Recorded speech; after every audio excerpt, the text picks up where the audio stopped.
बज गया बिगुल, बिछ गई चुनावी बिसात, किसका बजेगा डंका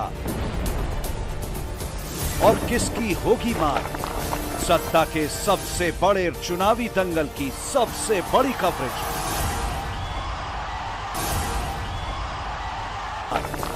सत्ता के सबसे बड़े रण क्षेत्र का हाल, चुनावी दंगल की सबसे बड़ी कवरेज,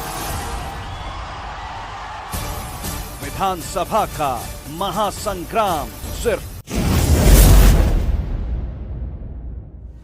नमस्कार, मैं मंतशा मिर्जा, आपके जाने माने चैनल दबंग भारत 24 में आपका बहुत बहुत स्वागत है। जैसे कि हम सभी जानते हैं, ये जो दौर है चुनावी दौर चल रहा है और इसी चुनाव की चर्चा को लेकर आज हम पहुंच चुके हैं विधानसभा राजनगर, जहां पर आज हम चर्चा करने वाले हैं यहां के वर्तमान विधायक जो कि कांग्रेस से हैं, विक्रम सिंह जी नाती राजा से। तो चलिए देखते हैं क्या यहाँ की समस्याएं हैं, क्या यहाँ के मुद्दे हैं और मध्य प्रदेश के जो विधानसभा चुनाव होने जा रहे हैं उसमें बस एक ही महीना महज बाकी रह चुका है। तो चलिए समय व्यर्थ ना करते हुए सीधे चर्चा करते हैं हम यहाँ के वर्तमान विधायक से। तो नमस्कार, हमारे चैनल दबंग भारत 24 में आपका बहुत बहुत स्वागत है। विधायक जी, आपसे पूछना चाहूँगी, चूँकि आपका यहाँ अभी कार्यकाल रहा है, वर्तमान विधायक हैं आप यहाँ के, तो आपको क्या लगता है अभी भी राजनगर विधानसभा में कोई ऐसी समस्या है जो बृहद पैमाने की समस्या है या कोई ऐसी समस्या जो अभी रह गई है, नहीं हो पाई है हल? मैम, सबसे बड़ी जो समस्या है वो समस्या अभी हल ना तो हुई है और अभी वर्तमान सरकार ने उसको हल करने का ना कोई तरीका निकाला है। ये समस्या है यहाँ के आम लोगों की। यहाँ काम उपलब्ध नहीं हो पा रहा है जनता को और यहाँ की जनता पलायन करने पर विवश होती है। तो क्यों यहाँ की जनता पलायन करने? खजुराहो अच्छा टूरिस्ट है, जो स्थल है, पर्यटक स्थल है, क्यों ऐसा है यहाँ पर जनता क्यों कार्य नहीं कर पा रही है? मैम, आप देखिए, थोड़ा सा टूरिज़्म का ग्राफ देखिए कि कितनी बुरी तरीके से नोटबंदी के बाद से और कोरोना के बाद से कितना बुरी तरीके से टूरिज़्म गिरा है। टूरिज़्म से जुड़ा हुआ यहाँ का खजुराहो का व्यक्ति वो तो जुड़ा हुआ है, लेकिन क्षेत्र का व्यक्ति टूरिज़्म से नहीं जुड़ा हुआ है। वो तो अपनी खेती किसानी पे जुड़ा हुआ है। प्राकृतिक आपदाएं इतनी पड़ रही हैं, सरकारें कुछ कर नहीं रही, चाहे वो केंद्र की सरकार हो, चाहे मध्य प्रदेश गवर्नमेंट, शिवराज सिंह जी की सरकार, बीजेपी की वर्तमान सरकार। यहाँ के लोगों के पलायन रोकने के लिए, यहाँ के लोगों को यहाँ पर काम उपलब्ध कराने के लिए ऐसी कोई चीज़ नहीं करी जाती। क्यों नहीं हो रही है? क्या कारण है इसका जो यहाँ की विधानसभा के लिए कोई भी विकास कार्य नहीं हो पा रहे हैं? मैम, ये तो बेहतर क्वेश्चन है, का जवाब आपको उन्हीं से मिल सकता है। मैं तो इतना कह सकता हूँ कि वो इस तरफ देख ही नहीं रहे। चलिए, मैं आपसे पूछना चाहूँगी, आपकी जो विधानसभा है, आपके द्वारा यहाँ पर क्या विकास कार्य किए गए? मैम, मेरे द्वारा लगभग हर ग्राम पंचायत में कुछ ना कुछ अपनी विधायक निधि के द्वारा काम कराया गया। जो कॉलेज बना है राजनगर का, ये भी मेरी ही देन है। और यहाँ के लगभग जितने विकास कार्य हुए हैं, चाहे वो रोड्स हों, कनेक्टिविटी के माध्यम हों, और आपके स्कूलों का उन्नयन हो, चाहे आपके प्राथमिक स्वास्थ्य केंद्रों की बात हो, चाहे आपके अस्पतालों की बात हो, जो कुछ भी हुआ है हमारे प्रयासों से ही हुआ। परंतु यहाँ की जनता का तो कहना है, जनता के आरोप है कि विधानसभा राजनगर में कोई भी विकास कार्य नहीं है। ये तो बेहतर आपको कलेक्ट्रेट से पता चल जाएगा कि विधायक निधि द्वारा कितने काम कराए गए हैं और कितने काम, यदि आप चाहें तो मैं आपको उपलब्ध भी करवा दूंगा कि कितने काम हम लोगों ने, जो मैंने स्वयं विधानसभा में बजट सेशंस में जो बजट में कार्य पास करवाए हैं, उसकी सूची आपको मिल जाएगी। चलिए, आपसे थोड़ा सा पार्टी का सवाल पूछ लेते हैं, क्योंकि कांग्रेस से हैं, आप दावेदारी कर रहे हैं, तो आपको कितनी उम्मीद है कि कांग्रेस पार्टी आपको पुनः टिकट देगी? 100%। जी, बहुत ही अच्छी बात है। तो आपको जब इतनी उम्मीद है टिकट मिल जाएगी, तो आपकी विधानसभा की जनता के लिए क्या मुद्दे रहेंगे आगे भविष्य के?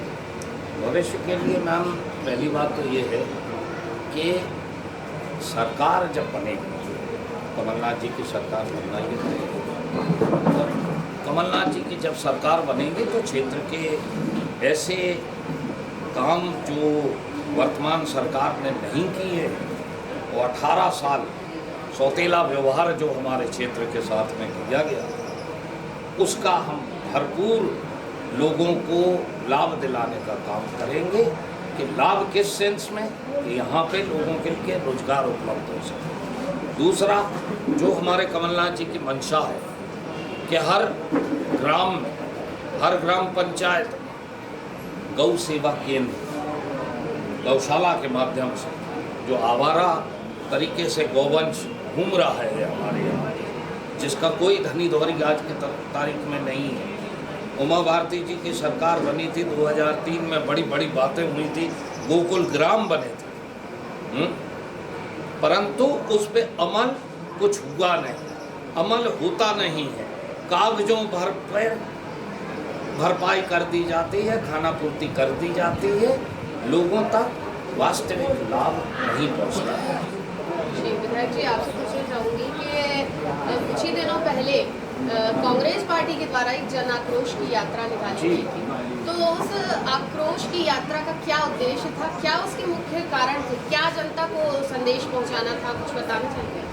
जी, सबसे पहला तो मैं ये कहना चाहूँगा कि जन आक्रोश यात्रा, जो जनता में आक्रोश है वर्तमान सरकार की,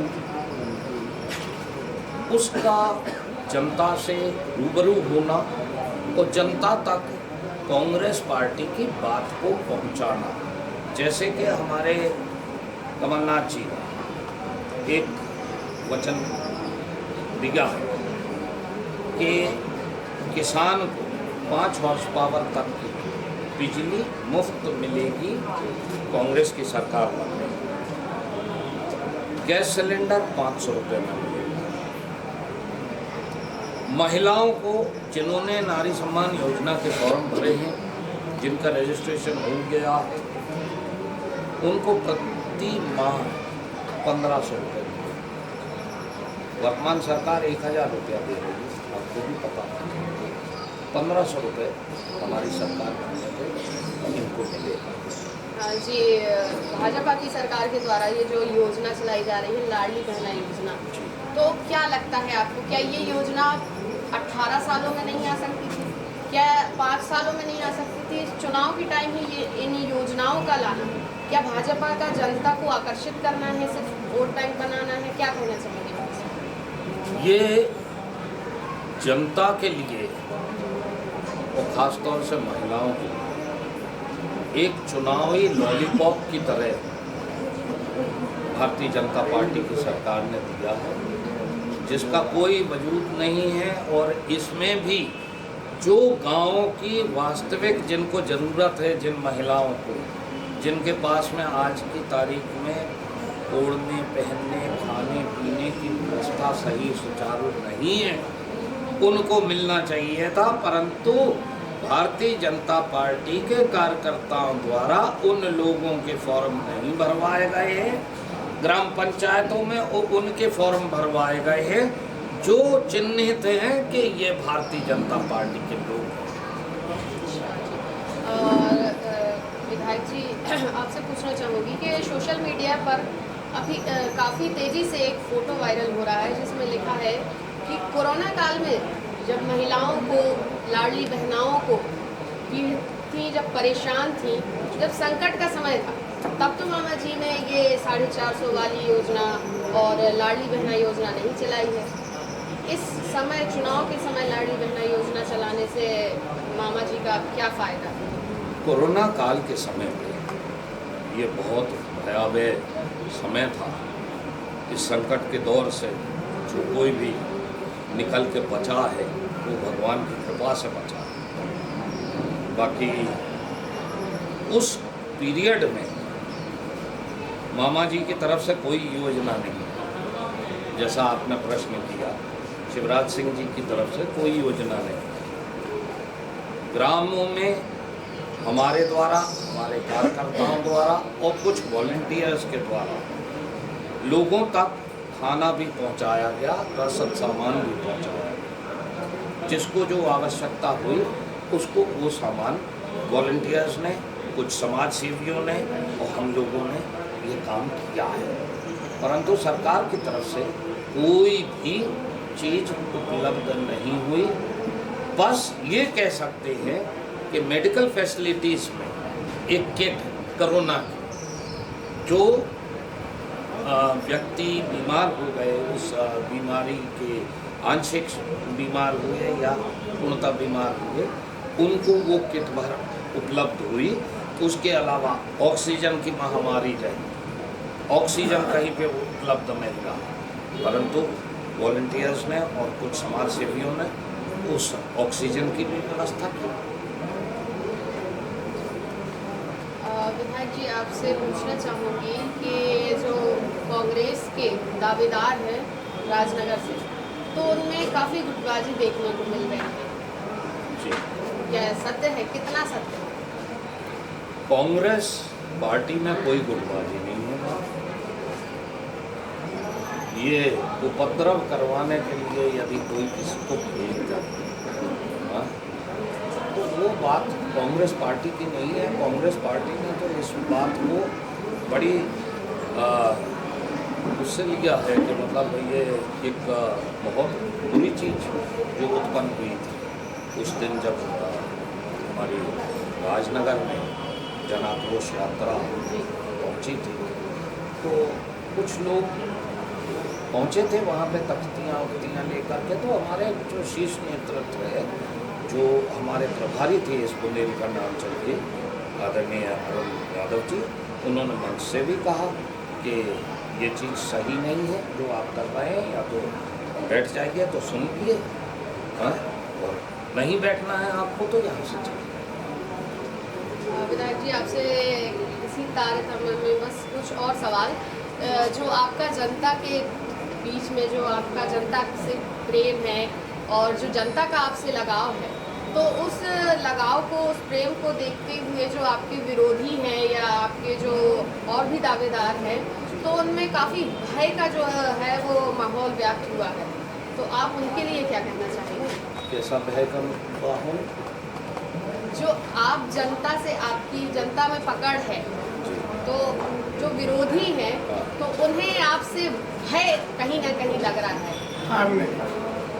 अब ऐसा है, मैं आपसे एक चीज़ बताऊं, बिल्कुल स्पष्ट बात कहना चाहता हूं कि मकरेश्वर महादेव की कृपा से मैं लगातार यहाँ से 3 बार से जीता हूँ और चौथी बार फिर से जीता। तो जो प्रतिद्वंदी हैं या और जो दावेदार होंगे, जो उम्मीदवार होंगे, उनको कहीं ना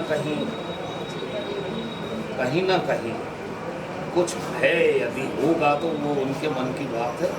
आई एम कॉन्फिडेंट, मैं पूर्ण विश्वास है कि जनता फिर से मुझे आम चुनाव 2023 में यहाँ से विधायक बनाएगी।